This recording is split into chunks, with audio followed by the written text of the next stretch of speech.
All right, you were doing this as your do now for the start of class. So I'm asking about aluminum. And the first thing I ask you to do is tell me how many protons, neutrons, and electrons aluminum has. So if we look at the periodic table, aluminum has an atomic number of 13. So 13 is the number of protons and electrons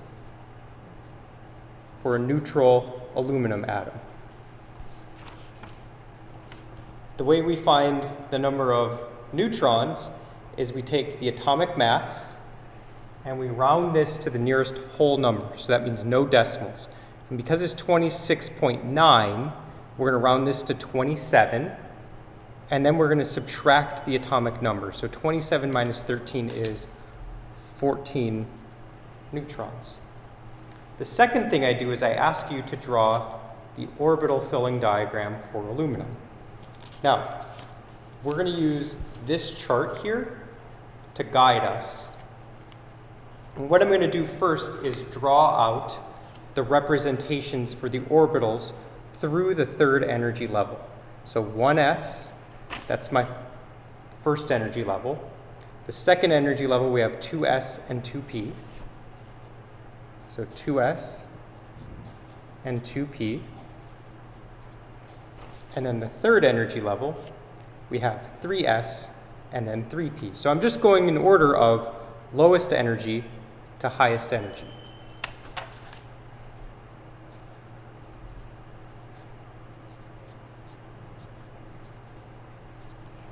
Okay, now here's a trick.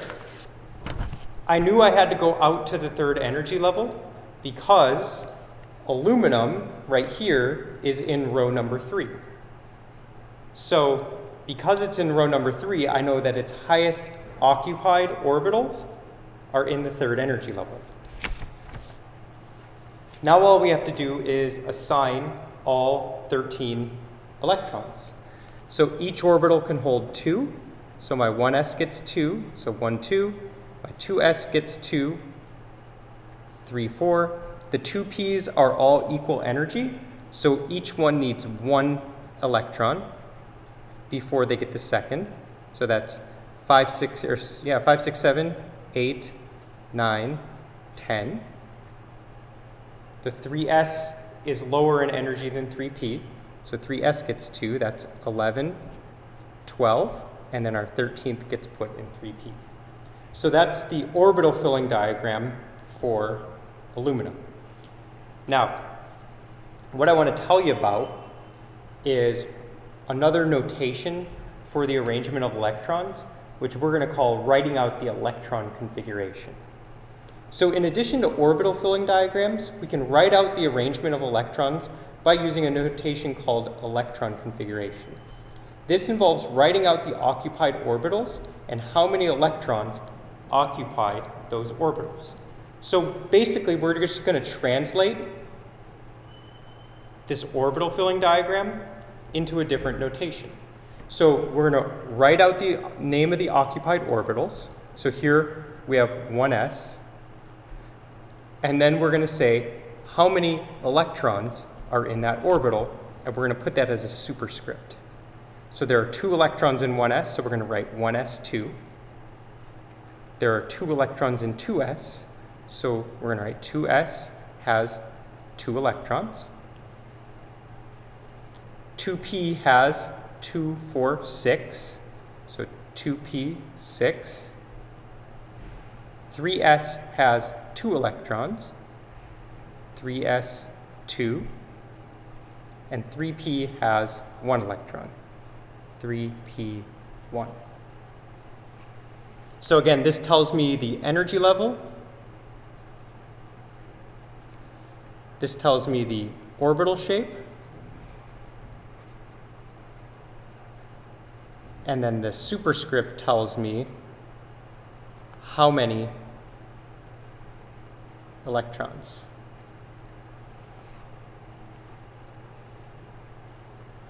Okay, let's just do one more example. We're going to look at fluorine.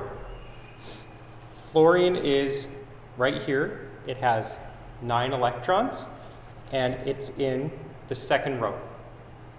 So that means I'm going to draw out all of the orbitals up until, or through the second energy level. So 1s, 2s, 2p.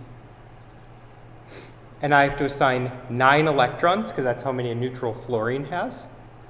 So we'll do 1, 2, 3, 4, 5, 6, 7, 8, 9. So that's the orbital filling diagram for fluorine. Next, I'm going to write the electron configuration. That's going to be what corresponds to the orbital filling diagram. So 1s has 2, 2s has 2, 2p has 2, 4, 5.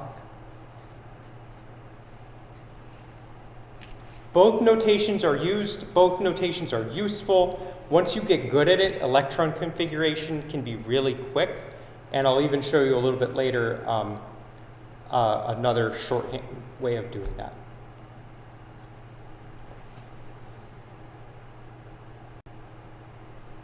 Okay, the next thing I want to tell you about is valence electrons. Now, valence electrons are going to be really, really important for understanding chemical bonding and chemical reactions. That's why we're doing all of this, okay? Valence electrons are electrons that occupy the outermost energy level.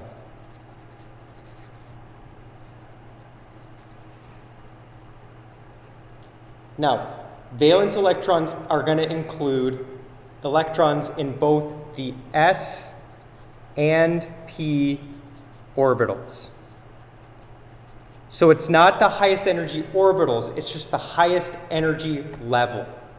So that's going to be energy level 1, 2, 3, etc.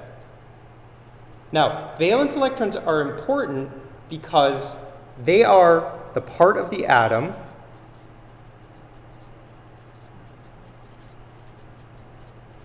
exposed to the outside world.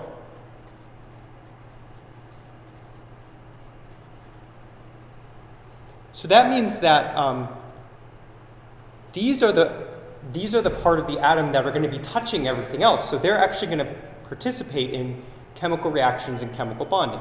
So the valence electrons determine the chemical character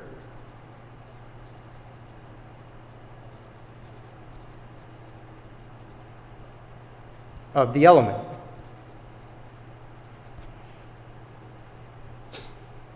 And this is because valence electrons participate in what we call chemical bonding.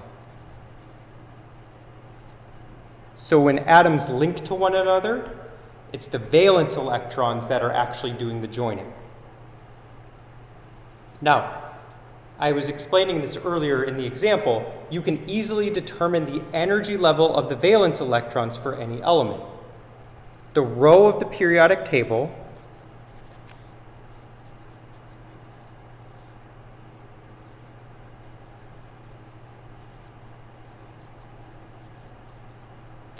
in which an element resides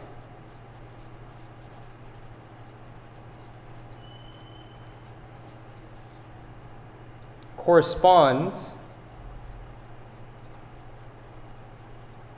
to the energy level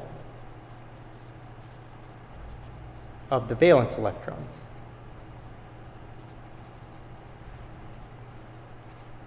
E negative means electrons. So for example, if we look at chlorine.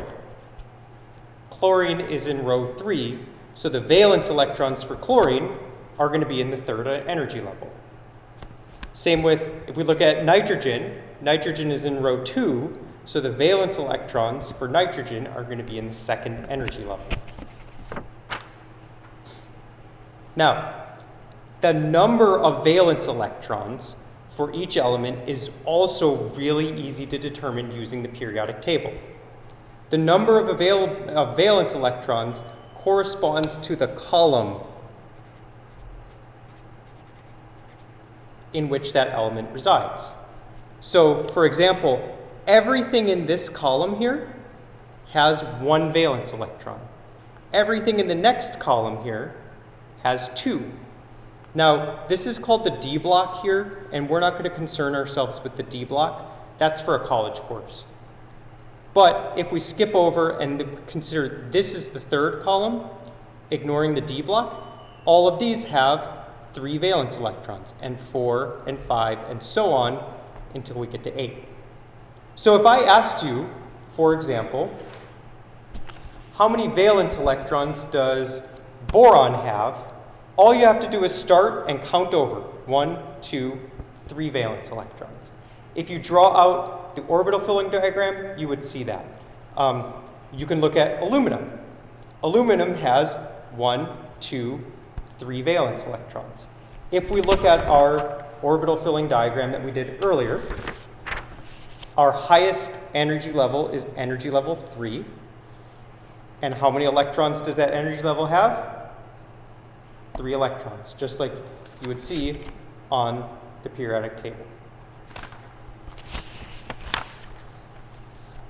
Okay, so your practice is going to be using the periodic table to draw orbital filling diagram, write the electron configuration, and then I want you to tell me the number of valence electrons for each of these elements.